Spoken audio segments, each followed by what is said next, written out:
भक्तों, ओम नमः शिवाय। श्री शिवाय नमस्तुभ्यम। जय श्री महाकाल। जी हाँ भक्तों, क्या आपके भी जीवन में संतान की कमी है? आप लोग बहुत ज़्यादा परेशान हैं संतान को लेके। क्यों? क्योंकि आपके जीवन में संतान हो ही नहीं रही है।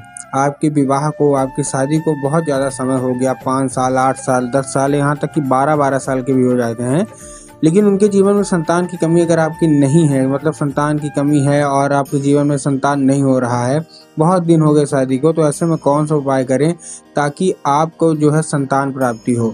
आपने बहुत ज़्यादा डॉक्टरों को दिखा लिया, बहुत ज़्यादा पैसे खर्च कर लिए, बहुत ज़्यादा दवाई भी करवा ली, लेकिन फिर भी संतान प्राप्ति नहीं हो पा रही है। तो ऐसे में कौन सा उपाय करें ताकि आपके जीवन में संतान की प्राप्ति हो? आज की इस वीडियो के माध्यम से हम आपको बताने वाले हैं क्या करना है, कैसे करना है, पूरा आपको समझाऊंगा, पूरा बताऊंगा। तो उपाय ध्यान से सुनिएगा, अच्छे से करिएगा। अगर आपने आज का ये उपाय ध्यान से सुन के अच्छे से कर लिया तो 100% आप देखेंगे कि आपकी जो कोई भी इच्छा है, जो कोई मनोकामना है ना, अवश्य रूप से बाबा भोलेनाथ पूरी करेंगे ही करेंगे। देखिए, जैसा कि आपको पता होगा कि पूज्य गुरुदेव की जो कथा होती है उसमें लाखों की भीड़ आती है। क्या आती है? पूज्य गुरुदेव की कथा में लाखों की भीड़ आती है। तो अभी गुरुदेव की कथा चल रही थी, आज से 5-6 महीना पहले की बात है। गुरुदेव की कथा चल रही थी और गुरुदेव की कथा में लाखों की भीड़ आई।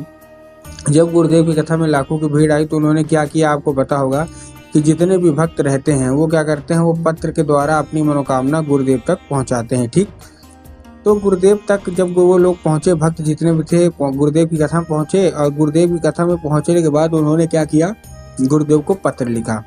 अब जैसे गुरुदेव के पास पत्र पहुंचा, गुरुदेव ने पत्र पढ़ा, कुछ पत्र पढ़े, तो उसमें ज़्यादातर जो माँ बाप है ना, उनका एक ही समस्या है कि गुरुदेव हमारे जीवन में मतलब संतान प्राप्ति नहीं हो पा रही, कृपया करके कोई उपाय बता दें ताकि हमारे जीवन में भी संतान की कमी जो है वो दूर हो जाए। हम लोग बहुत ज़्यादा परेशान हैं।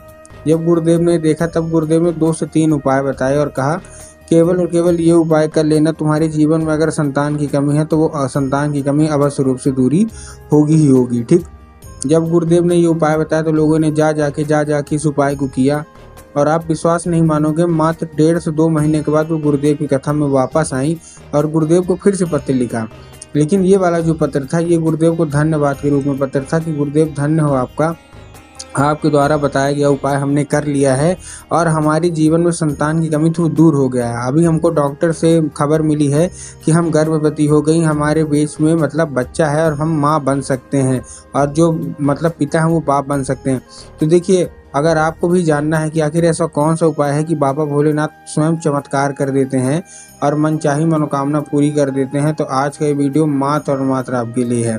क्या करना है, कैसे करना है, पूरा आपको समझाने वाला हूँ। उपाय ध्यान से सुनिएगा, अच्छे से करिएगा। अगर बाबा भोलेनाथ की कृपा चाहते हैं आप अपनी ज़िंदगी में, कि बाबा भोलेनाथ की कृपा आपकी ज़िंदगी में हो जाए, तो ये उपाय आपको अवश्य रूप से करना है। ठीक, देखिए करना क्या है, 2 से 3 उपाय बताऊँगा, सारे के सारे ध्यान से सुनिएगा। लेकिन उससे पहले चैनल पर अगर पहली बार आए हैं और आवाज़ मेरी पहली बार सुन रहे हैं तो वीडियो को कर दें लाइक और चैनल को भी कर लें सब्सक्राइब, ताकि पूजनीय पंडित प्रदीप जी मिश्रा के रोज़ नए नए उपाय जो कि मैं उनकी कथा से सुनता हूँ, श्रवण करता हूँ, सबसे पहले मैं आपको प्राप्त करा सकूँ। ठीक, तो देखिए, जो हमारा सबसे पहला उपाय है वो नारियल का उपाय है। अब नारियल का उपाय आपको करना कैसे है, जितनी भी महिलाएं हैं ना उन्हीं को ये उपाय करना है, नारियल का उपाय। अब देखिए करेंगे कैसे। इस उपाय में सबसे पहले आपको चाहिए क्या, एक नारियल चाहिए। अब बहुत सारे लोग नारियल में कंफ्यूज होते हैं कि हमको कच्ची नारियल लेनी है कि पकी नारियल लेनी है, हमको थोड़ा साफ साफ बताओ। तब गुरुदेव ने साफ साफ बताया कि आपको पकी नारियल लेनी है। ठीक, ले लिया।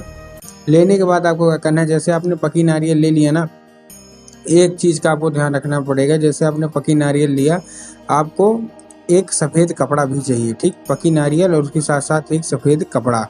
ठीक, अब सफ़ेद कपड़ा कौन सा, जैसे हम लोग पोटली वगैरह बांधते हैं ना, वैसे वाला आपको सफ़ेद कपड़ा चाहिए। ठीक, ले लिया। अब आपको उसी कपड़े में आपको क्या करना है, वो नारियल बांध लेना है। ठीक, बांध लिया। बांधने के बाद आपको पहुंच जाना है कहाँ, सीधा सीधा शिव मंदिर। अब जैसे ही आप शिव मंदिर पहुंचेंगे, शिव मंदिर पहुंचने के बाद आपको करना क्या है, आपको दक्षिण दिशा में खड़े होना है और उत्तर की ओर अपना चेहरा कर लेना है। क्या करना है, दक्षिण की ओर खड़े होना है और उत्तर की ओर चेहरा कर लेना है। जितनी भी महिलाएं हैं ध्यान से उपाय सुनिएगा, दक्षिण की ओर खड़े होना है, उत्तर की ओर चेहरा कर लेना है, और आपको बाबा का एक नाम लेके, कौन सा, बाबा का एक सुंदर सा नाम है कुंदकेश्वर महादेव। तो बस आपको कुंदकेश्वर महादेव का नाम लेके उन्हीं का स्मरण करके आपको चुपचाप क्या कर देना है, अर्पित कर देना है। जैसे ही आप बाबा भोलेनाथ का नाम लेके चुपचाप अर्पित करेंगी, आपकी जो कोई भी इच्छा है, मनोकामना है, आपको मांग लेनी है। पूज्य गुरुदेव कहते हैं कि मात्र आप ये उपाय करके देखिए, आप खुद ही देखेंगे कि आपकी जो भी इच्छा मनोकामना जो कि वर्षों पुरानी है और अभी तक पूरी नहीं हो रही है, वो मतलब पूरी होगी और बाबा भोलेनाथ आपकी जो गोद है वो अवश्य रूप से भरेंगे ही भरेंगे। ठीक, ये था हमारा कौन सा, ये था हमारा सबसे पहला उपाय। अब हम आते हैं अपने दूसरे उपाय में। ये उपाय एक सफ़ेद आंकड़े की जड़ का उपाय है। इस उपाय में जितने भी महिलाएं हैं खास कर ये उपाय कर लीजिएगा। ये संतान प्राप्ति का सबसे बड़ा उपाय है। जो कोई भी दिक्कत है, जो कोई समस्या है, सारा का सारा इससे दूर होगा। देखिए आपको करना क्या है इस उपाय में। इस उपाय में आपको सफ़ेद आंकड़ा लेना है, लेकिन सफ़ेद आंकड़ा कैसे, सफ़ेद आंकड़े की जो जड़ होती है वो लेना है। सफ़ेद आंकड़ा का जो फूल है वो नहीं लेना, सफ़ेद आंकड़े की जो जड़ है ना वो आपको लेना है। ठीक, ले लिया। उसके साथ साथ आपको एक लाल धागा चाहिए। क्या चाहिए, लाल धागा जो होता है ना, बस आपको लाल धागा चाहिए। ठीक, वो भी ले लिया।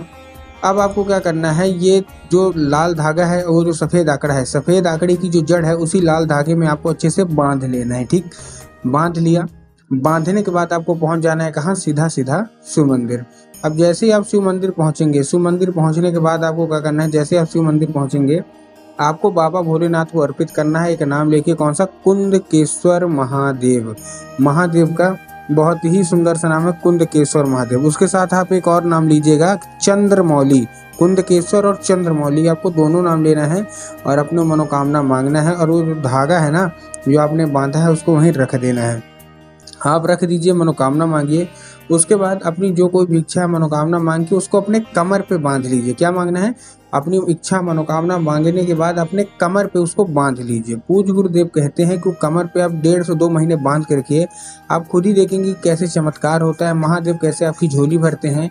जो वर्षों पुरानी मनोकामना थी जो कि अभी तक पूरी नहीं हो रही है वो अवश्य रूप से पूरी होगी और आपके जीवन में संतान की प्राप्ति अवश्य रूप से होगी ही होगी। ये था हमारा कौन सा, ये था दूसरा उपाय। अब हम चलते हैं तीसरे उपाय की ओर। तीसरे उपाय में आपको ये मतलब पुरुष भी कर सकते हैं, महिलाएं दोनों कर सकते हैं। इस उपाय में आपको 5 कनेर के फूल चाहिए। क्या चाहिए, कनेर के फूल आप जानते हैं ना, बस आपको 5 कनेर के फूल चाहिए। ठीक, ले लिया कनेर का फूल। कनेर का फूल लेने के बाद आपको पहुंच जाना है सीधा सीधा शिव मंदिर। अब आपके हाथ में कितने कनेर के फूल है, 5। अब आपको 5 अलग अलग जगह आपको अर्पित करना है। पहला फूल आपको अर्पित करना है कहाँ, पहला फूल हमारा अर्पित होने वाला है बाबा भोलेनाथ की शिवलिंग के ऊपर। ठीक, बाबा भोलेनाथ की शिवलिंग के ऊपर कर दिया। उसके बाद जो हमारा दूसरा फूल है वो कहाँ आपको अर्पित करना है, वो आपको अर्पित करना है माता शोक सुंदरी की जगह पे। अब देखिए जिनको पता है कि माता शोक सुंदरी की जगह कहाँ होती है उनका तो ठीक, लेकिन बहुत सारे ऐसे लोग हैं जिनको यही नहीं पता कि माता शोक सुंदरी की जगह कहाँ होती है। तो गुरुदेव ने साफ साफ बताया है कि जलाधारी के दाएं साइड में आपको माता शोक सुंदरी की जगह है। तो दूसरा फूल आपको वहाँ करना है। तीसरा फूल आपको हस्तकमल में माता पार्वती का जो हस्तकमल है वहाँ करना है। चौथा फूल आपको जो जलाधारी है वहाँ करना है और 5वां फूल आपको नंदी पे करना है। बस 5 के 5 फूल अर्पित करिए, अपनी मनोकामना मांगिए। 1.5 से 2 महीने देखिए आपकी खुद ही सारी की सारी इच्छा मनोकामना अवश्य रूप से पूरी होगी ही होगी।